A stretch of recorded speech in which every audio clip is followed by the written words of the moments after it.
അസ്സലാമു അലൈക്കും.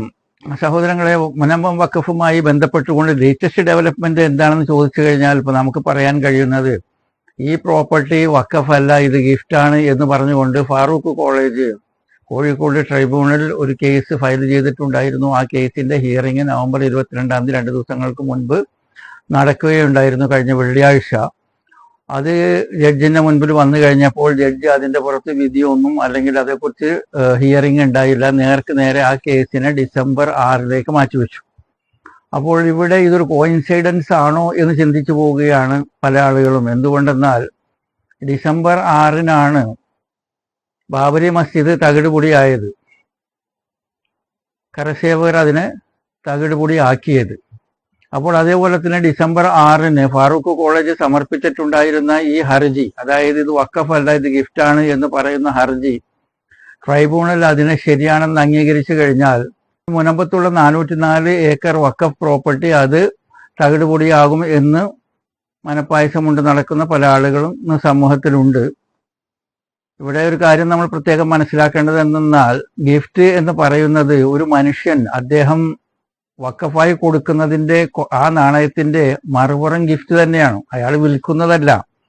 അയാൾ സന്തോഷം കൊണ്ടും അയാളുടെ പാരത്രിക ജീവിതത്തിൽ നന്മ ഉണ്ടാകണം എന്ന് കണക്കാക്കിയും കൊണ്ട് അദ്ദേഹം കൊടുക്കുന്ന ഒരു ഗിഫ്റ്റ് തന്നെയാണ് വഖഫ്. വഖഫിന്റെ ഒരു മറുഭാഗമാണ് ഗിഫ്റ്റ് എന്ന് പറയുന്നത്. അത് ഗിഫ്റ്റ് ആയതുകൊണ്ട് വഖഫ് അല്ലാണ്ടാവുന്നില്ല. കാരണം ആ ഡോക്യുമെന്റിനകത്ത് രണ്ട് സ്ഥലത്ത് കൃത്യമായിട്ട് ഇത് വഖഫാണെന്നും ഒരു സ്ഥലത്ത് എൻ്റെ ആത്മശാന്തിക്ക് വേണ്ടി കൊടുക്കുന്നതാണെന്നും പറയുമ്പോൾ, ഇനി ട്രിബ്യൂണൽ അതിന് ഗിഫ്റ്റാണെന്ന് പറഞ്ഞു കഴിഞ്ഞാലും അതൊരു ഗിഫ്റ്റ് തന്നെയാണ്, പക്ഷെ വഖഫാണ്. അപ്പൊ ഇവിടെ ഞാൻ ആ വിഷയം സംസാരിക്കാനല്ല ആഗ്രഹിക്കുന്നത്. ഞാൻ സംസാരിക്കാൻ ആഗ്രഹിക്കുന്നത് ഈ പള്ളി പൊളിച്ചതുമായി ബന്ധപ്പെട്ടുകൊണ്ട്, ബാബരി മസ്ജിദ് തകിടുപൊടിയായതുമായി ബന്ധപ്പെട്ടുകൊണ്ട് വേറൊരു മസ്ജിദ്, യു പിയിലുള്ള ഷാഹി ജമാ മസ്ജിദ്, ചമ്പൽ എന്ന് പറയുന്ന സ്ഥലത്തുള്ള ഷാഹി ജമാ മസ്ജിദ്, അതും ഇതുപോലെ തന്നെ തകിടുപൊടിയാകേണ്ട വക്കിലാണ് എത്തി നിൽക്കുന്നത്. അത്തരത്തിൽ അവരുടെ മസ്ജിദ് തകിടുപൊടി ആകാതിരിക്കാൻ വേണ്ടിയിട്ട് അതിനെ പ്രൊട്ടക്റ്റ് ചെയ്തിട്ടുണ്ടായിരുന്ന അല്ലെങ്കിൽ പ്രൊട്ടസ്റ്റ് ചെയ്തിട്ടുണ്ടായിരുന്ന ചെറുപ്പക്കാർക്ക് നേരെ വെടി ഉയർത്തുകയും ആ വെടിവെപ്പിൽ 5 പേർ മരണപ്പെടുകയും ചെയ്തു.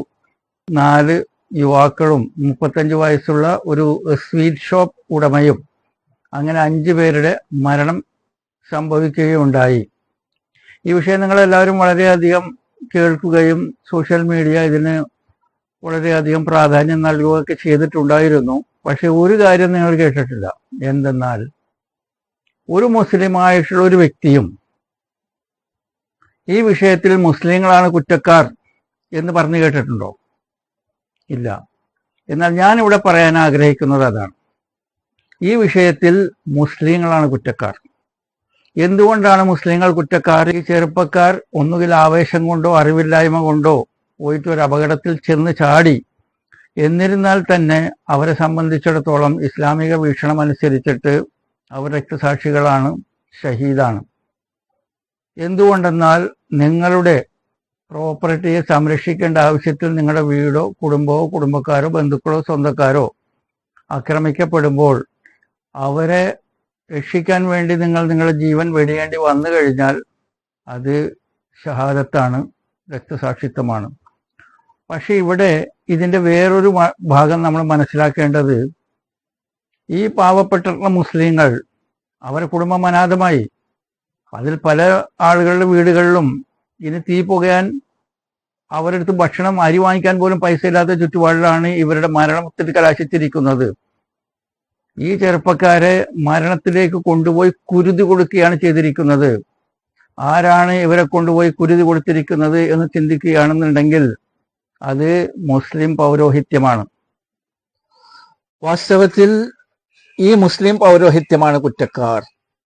അവരെ സംബന്ധിച്ചിടത്തോളം, മുസ്ലിങ്ങളെ സംബന്ധിച്ചിടത്തോളം ഡിവൈഡ് ആൻഡ് റൂൾ, വിഭജിച്ചുകൊണ്ട് ഭാഗിച്ചുകൊണ്ട് അവരവരുടെ കാശ് വീർപ്പിക്കുകയാണ് ചെയ്യുന്നത്. ഖുർആനിൽ 2 ഡസനിലേറെ സ്ഥലത്ത് പറയപ്പെട്ടിട്ടുള്ളതാണ്, വമാ അസ്അലുക്കും അലൈഹി മിൻ അജ്റിൻ ഇൻ അജ്റിയ ഇല്ലാ അലാ റബ്ബിൽ ആലമീൻ. ഞാൻ ഈ പറയുന്നതിന്റെ പേരിൽ, അതായത് പ്രബോധന പ്രവർത്തനത്തിന്റെ പേരിൽ നിങ്ങൾക്ക് ഇസ്ലാം മതം പറഞ്ഞു തരുന്നത് കൊണ്ടും പഠിപ്പിച്ചു തരുന്നത് കൊണ്ടും നേർവഴിക്ക് നയിക്കാനും വേണ്ടിയിട്ട് എൻ്റെ സമയം മെനക്കെടുത്തുന്നത് കൊണ്ട് വമാ അസ്അലുക്കും അലൈഹി മിൻ അജർ, ഞാൻ അതിനൊരു പ്രതിഫലവും ചോദിക്കുന്നില്ല. ഇൻ അജറിയ ഇല്ലാ അലാ റബ്ബിൽ ആലമീൻ, എൻ്റെ പ്രതിഫലം എൻ്റെ റബ്ബിൻ്റെ അടുത്തു നിന്നാണ് എന്ന് പറയുന്ന എത്ര മുസ്ലിം പുരോഹിതന്മാരുണ്ട്, എത്ര മുസ്ലിം പണ്ഡിതന്മാരുണ്ട്. അത്തരത്തിൽ പറയുന്ന വ്യക്തികൾക്ക് മാത്രമേ ഈ മുസ്ലിം സമൂഹത്തെ നേർക്ക് നയിക്കാൻ കഴിയുകയുള്ളൂ. പള്ളികളെക്കുറിച്ച് ഞാൻ നിങ്ങളോട് ചോദ്യം ചോദിക്കാൻ ആഗ്രഹിക്കുകയാണ്. സൂറ ജിൻ 72-ാമത്തെ സൂറത്തില് 18-ാമത്തെ വാക്യത്തിൽ അള്ളാഹ് പറയുന്നുണ്ട്, അന്നൽ മസാജിദ ലില്ലാഹി ഫലാ തദ്ഉ മഅല്ലാഹി അഹദ, പള്ളികൾ അള്ളാഹുവിനുള്ളതാകുന്നു, അവിടെ നിങ്ങൾ അള്ളാഹുവിനെ അല്ലാതെ ആരെയും ആരാധിക്കരുത്, വിളിച്ച് പ്രാർത്ഥിക്കരുത് എന്ന് പറയുന്നുണ്ട്. ഇത് നിങ്ങൾ കേട്ടിട്ടുണ്ടോ എന്ന് ചോദിച്ചു കഴിഞ്ഞാൽ 99% മുസ്ലിങ്ങളും പറയും യെസ്, ഖുർആനിലുണ്ട്, ഞങ്ങൾ കേട്ടിട്ടുണ്ട്, പള്ളികൾ അള്ളാഹുവിനുള്ളതാണ്. എന്നാൽ അവരോട് ചോദിക്കുകയാണ്, നിങ്ങൾ എപ്പോഴെങ്കിലും എവിടെയെങ്കിലും അള്ളാഹുവിൻ്റെ പള്ളിയെ നിങ്ങൾ കണ്ടിട്ടുണ്ടോ എന്ന് ചോദിച്ചു കഴിഞ്ഞാൽ അവർ കുടുങ്ങിപ്പോവും. കാരണം അള്ളാഹുവിൻ്റെ പള്ളികൾ നമ്മുടെ നാട്ടിലില്ല. ഉള്ളതേതാണ്? സുന്നി, മുജാഹിദ്, ജമാഅത്ത്, തബ്ലീഗ്, AP, EK തുടങ്ങിയവരുടെ പള്ളികളാണ് ഉള്ളത്. അള്ളാഹുവിന് പള്ളികളില്ല. ഇത് തന്നെയാണ് ഇപ്പോൾ പൊളിക്കാൻ വേണ്ടി മുമ്പോട്ട് വന്നിരിക്കുന്ന പള്ളിയുടെ സ്ഥിതിയും. അള്ളാഹ് കാക്കട്ടെ.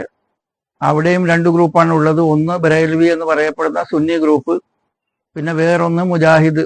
ഇങ്ങനെ 2 ഗ്രൂപ്പാണ് അവിടെ ഉള്ളത്. മുജാഹിദീങ്ങളെ പറയുന്നത് അവിടെ അഹ്ലെ ഹദീസ് എന്നാണ്. അപ്പോൾ ഒരു കാര്യം വളരെ വ്യക്തമാണ്, അള്ളാഹുവിൻ്റെ പള്ളികളില്ല.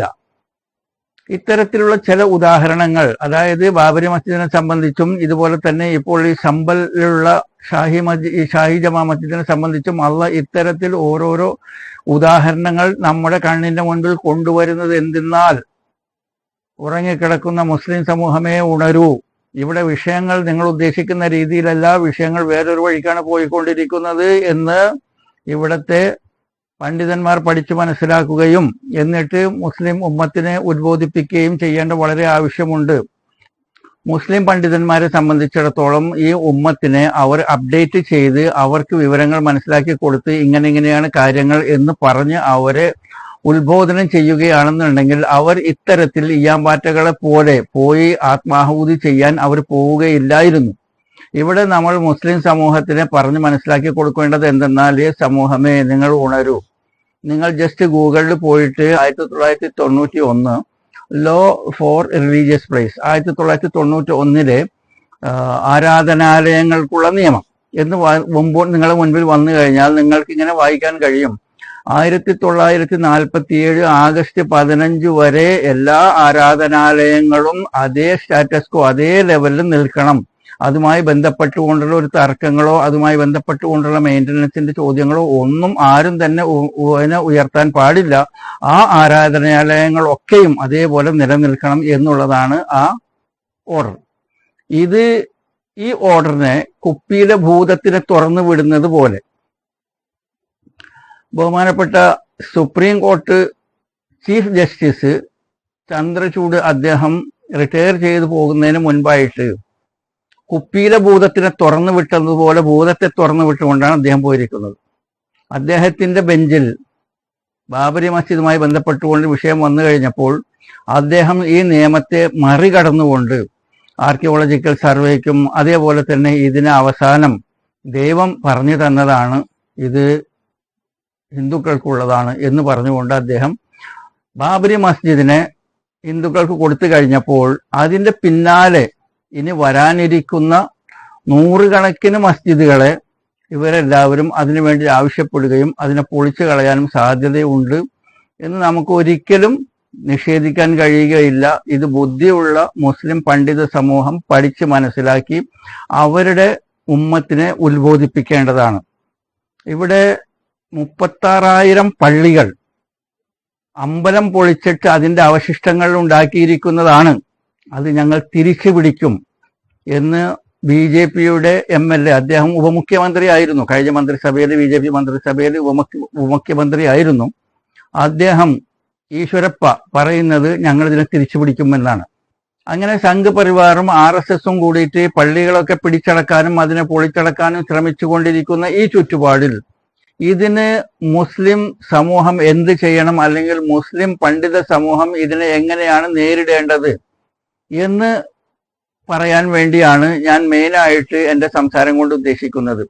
അങ്ങനെ പള്ളികളെ നമ്മൾ സംരക്ഷിക്കണം എന്നുണ്ടെങ്കിൽ നമ്മളെ സംബന്ധിച്ചിടത്തോളം അതിന് നമ്മൾ നോക്കേണ്ടത് ഹദീസിലും ഖുർആനിലും എന്ത് പറയുന്നു എന്നുള്ളതാണ്. നമുക്കറിയാം, ഹദീസ് ബുഖാരിയിലും ഹദീസ് മുസ്ലിമിലും നബി സല്ലല്ലാഹു അലൈഹി വസല്ലമ പറയുന്നുണ്ട്, എനിക്ക് മറ്റുള്ള പ്രവാചകന്മാരിൽ നിന്നും അള്ളാഹു അനുഗ്രഹം ചെയ്ത് തന്നിരിക്കുന്നത് ഭൂമിയെ അള്ളാഹ് എനിക്ക് പള്ളിയാക്കി നിശ്ചയിച്ചു എന്നുള്ളതാണ്.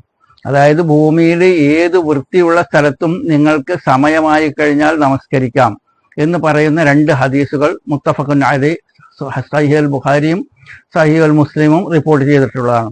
ഇതിന്റെ അടിസ്ഥാനത്തിൽ മുസ്ലിങ്ങളെ സംബന്ധിച്ചിടത്തോളം അവരുടെ ആ പള്ളികൾക്ക് അതിൻ്റെ അകത്ത് പോയി നമസ്കരിച്ചെങ്കിൽ മാത്രമേ നമസ്കാരം ആകൂ എന്നില്ല. എവിടെയും അവർക്ക് ഭൂമിയിൽ വൃത്തിയുള്ള സ്ഥലത്ത് എവിടെയും അവർക്ക് നമസ്കരിക്കാം. ഈ ഒരു അനുഗ്രഹം ഒരൊറ്റ മതക്കാർക്കും അള്ളാഹു കൊടുത്തിട്ടില്ല. കാരണം അള്ളാഹുവിന്റെ അടുത്ത് ഇന്നദ്ദീന ഇൻദല്ലാഹിൽ ഇസ്ലാം, അള്ളാഹുവിന്റെ അടുത്ത് ദീൻ എന്ന് പറയുന്നത് ഇസ്ലാം മാത്രമാണ്. മറ്റു ഒരു മതവും അവിടെ അള്ളാഹുവിന്റെ അടുത്ത് ദീനല്ല.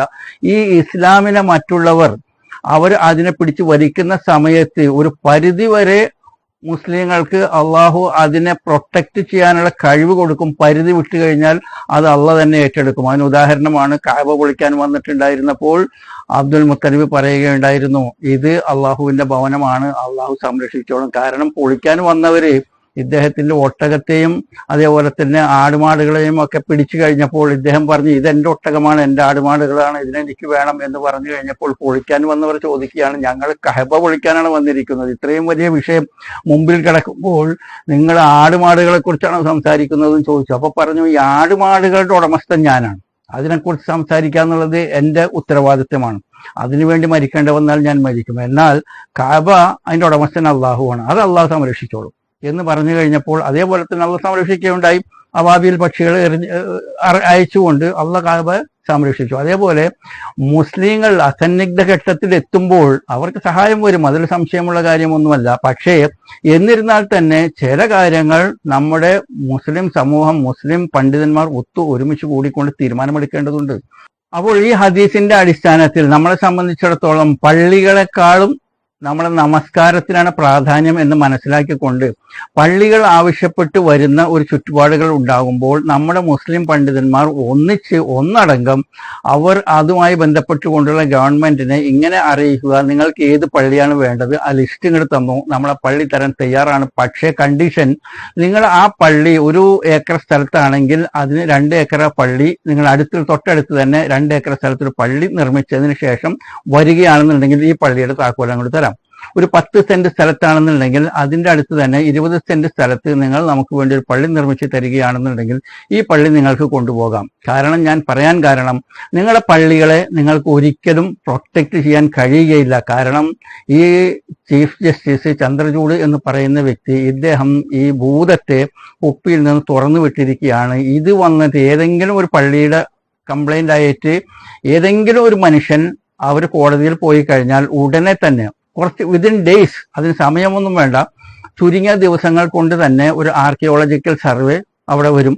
ആ സർവേ വന്നു കഴിഞ്ഞാൽ ഈ പള്ളിയുടെ അടിയിൽ ശിവലിംഗം കണ്ടെത്തി, അല്ലെങ്കിൽ ആ പടിയിൽ അതിനകത്ത് ശംഖ് കണ്ടെത്തി എന്നൊക്കെ പറഞ്ഞ് അതിന്റെ റിപ്പോർട്ട് കൊടുത്തു കഴിഞ്ഞാൽ അടുത്ത പരിപാടി എന്തെന്നാൽ ഈ പള്ളി ഇതിന് ഹിന്ദുക്കൾക്ക് ആരാണ് ആവശ്യപ്പെടുന്നത് അവർക്ക് കൊടുക്കുക എന്നുള്ളതാണ്. അത് തുടർന്നു പോകും. അതിനെ പ്രൊട്ടക്ട് ചെയ്യാൻ ഒരാൾക്കും കഴിയുകയില്ല.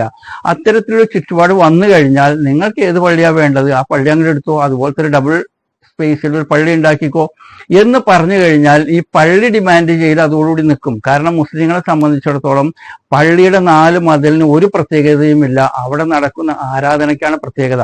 എന്നാൽ മറ്റു മതസ്ഥരെ സംബന്ധിച്ചിടത്തോളം ആ ഒരു സ്ട്രക്ചറിനാണ് പ്രത്യേകത. മുസ്ലിങ്ങളെ സംബന്ധിച്ചിടത്തോളം ആ സ്ട്രക്ചറിന് ഒരു പ്രത്യേകതയുമില്ല. ഇപ്പോൾ നമുക്ക് നഷ്ടമാകുന്നത് എന്താണ്? യൂണിറ്റി ഇല്ലാത്തത് കൊണ്ട് നമുക്ക് പലതും നഷ്ടപ്പെടുന്നു. ഇവിടെ നമ്മുടെ ആവശ്യം എന്തെന്നാൽ സുന്നി, മുജാഹിദ്, ജമാഅത്ത്, തബ്ലീഗ്, APEK എന്നിങ്ങനെയുള്ള വിഭാഗീയത മാറ്റി നിന്നുകൊണ്ട് നമ്മൾ ഒരുമിച്ച് നിന്ന് സംസാരിക്കേണ്ട ചുറ്റുപാടിൽ കൂടിയാണ് നമ്മൾ പോയിക്കൊണ്ടിരിക്കുന്നത്. അതുമായി ബന്ധപ്പെട്ടുകൊണ്ടാണ് മുൻപത്തെ സിറ്റുവേഷനും അങ്ങനെ തന്നെയാണ്, ഈ പള്ളികളുടെ സിറ്റുവേഷനും അങ്ങനെ തന്നെയാണ്. ഇത് കൂടാതെ കുറെ പ്രശ്നങ്ങൾ ഇനിയും വരാൻ കിടക്കുന്നു. പ്രത്യേകിച്ച് NRC ഒക്കെ വീണ്ടും തലപൊന്തി വരും.